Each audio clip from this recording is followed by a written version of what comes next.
ವರ್ಷದಲ್ಲಿ ಒಂದು ಅಂದರೆ ಶೋಧನೆಯನ್ನು ಜಯಿಸುವುದಕ್ಕಾಗಿ ಶಕ್ತಿಯನ್ನು ನೀಡುವಂಥದ್ದು. ಆ ಒಂದು ನಾವು ಬೇಡುತ್ತಿರುವಾಗ ಹೇಗೆ ಬೇಡ್ಕೋಬೇಕು ದೇವರನ್ನ, ಆ ಶಕ್ತಿ ನಮಗೆ ಹೇಗೆ ಕೊಡುತ್ತಾನೆ? ಹೌದಾ, ನಮಗೇನಾದರೂ ಶೋಧನೆ ಬಂದಿದೆ, ಬಾಧನೆ ಬಂದಿದೆ, ಯಾಕಂದ್ರೆ ಈ ಸೈತಾನನ ಕೆಲಸ ನಮ್ಮನ್ನು ಶೋಧಿಸುವಂಥದ್ದೇ ಸೈತಾನ ಕೆಲಸ ಇರ್ತದೆ. ಅದು ಅದೇ ಕಾರ್ಯನೇ ನಮಗೆ ಬರೀ ಕಷ್ಟ ಕೊಡೋದು, ಬಾಧೆ ಕೊಡೋದು, ಬರೀ ಶೋಧಿಸೋದು ನಮ್ಮನ್ನು. ಅದೇ ಕೆಲಸನೇ, ಬರೀ ಏನು ಕೆಲಸ ಇರಲ್ಲ ಅದಕ್ಕೆ. ಹೌದಾ, ಆ ಕಷ್ಟವನ್ನು, ಆ ಶೋಧನೆಯನ್ನು ನಾವು ಹೇಗೆ ಜಯಿಸಬೇಕು ಅನ್ನೋದು ಉತ್ತಮ ಹಾಡು ಮುಂದೆ ಬರುತ್ತೆ. ಖಂಡಿತವಾಗಿ ಉತ್ತಮ ಹಾಡು. ಆ ಹಾಡು ಎಮೋಷನಲ್ ಸಾಂಗ್. ಅಂದರೆ ಆ ಹಾಡು ನಿಜವಾಗ್ಲೂ ಕೂಡ ಕೇಳಿದವರು ಕಣ್ಣೀರು ಸುರಿಸಲೇಬೇಕು. ಆ ಹಾಡು ಕೇಳಿದವರು ಎಲ್ಲರೂ ಖಂಡಿತ ಒಂಥರ ಮನಸ್ಸು ಬಾಧೆಗೊಳಗಾಗಿ, ದುಃಖಕ್ಕೊಳಗಾಗಿ ಕಣ್ಣೀರು ಖಂಡಿತ ಬರುತ್ತೆ ನಿಮ್ಮ ಕಣ್ಣಿನಿಂದ ಹಾಡು ಕೇಳಿದರೆ. ಆ ಥರ ಬರುತ್ತೆ.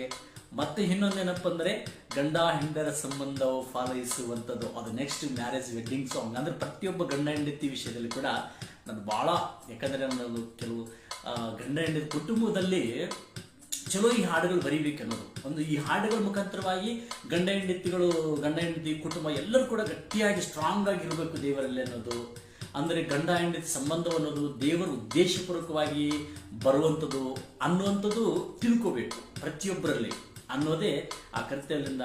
ಗಂಡ ಹೆಂಡರ ಸಂಬಂಧವು ಫಾಲೈಸುವಂಥದ್ದು ಜಗಕ್ಕೆಲ್ಲ ಮಹಾಪರಿಶುದ್ಧವಾದ ಕಾರ್ಯವುದು.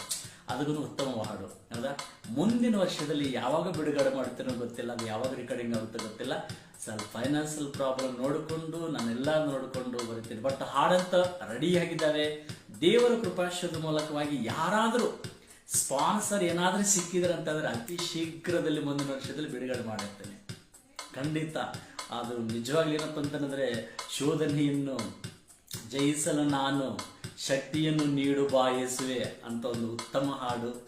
ಅದು ಕೂಡ ಎಮೋಷನಲ್. ನಿಜವಾಗಿ ಹೇಳ್ತೀನಲ್ಲ, ಹಾಡು ಕೇಳಿದವರೆಲ್ಲ ನೆನಪಿಟ್ಕೊಡ್ರಿ. ಈಗ ಈ ಫೇಸ್ಬುಕ್ ಲೈವ್ನಲ್ಲಿ ಹೇಳ್ತಾ ಇದ್ದೀನಿ, ಖಂಡಿತ ನಿಮ್ಮ ಕಣ್ಣಲ್ಲಿ ನೀರು ತರಿಸ್ತೀನಿ. ಆ ಹಾಡು ಕೇಳಿದವರೆಲ್ಲರೂ ನಿಮ್ಗೆ ಕಣ್ಣಲ್ಲಿ ನೀರೇ ತರಿಸ್ತೀನಿ. ನಿಮಗೇನಾದರೂ ಯಾವುದಾದ್ರು ಬಾಧೆ, ಆ ಒಂದು ಬಾಧೆ ಬಂದಾಗ ಆ ಬಾಧೆ ಈ ಹಾಡು ಕೇಳ್ತಿರುವಾಗ ಆ ಬಾಧೆ ನೆನೆಸ್ಕೊಂತೀರಿ ನೀವು, ಖಂಡಿತ ನೆನೆಸ್ಕೊಂತೀರಿ. ಉತ್ತಮವಾದ ಹಾಡು ದೇವರನ್ನ. ಅದಕ್ಕಾಗಿ ನಿಮ್ಮೆಲ್ಲರ ಆಶೀರ್ವಾದ ನಮಗೆ ಬೇಕು. ನಿಮ್ಮೆಲ್ಲ ಹಿರಿಯರವರೆಲ್ಲರೂ ಇದ್ದೀರಲ್ಲ, ನನಗಿಂತ ವಯಸ್ಸಿನವರು ಭಾಳ ಜನರು ಇದ್ದಿರ್ಬೋದು.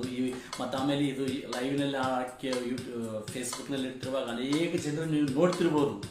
ಆಮೇಲೆ ನನ್ನ ಮಾತುಗಳೆಲ್ಲ ಕೂಡ ನೀವು ನೋಡ್ತಿರುವಾಗ, ನನಗಿಂತ ನೀವು ವಯಸ್ಸಿನವ್ರು ಏನಾದರೂ ದೊಡ್ಡವರಾಗಿದ್ದರೆ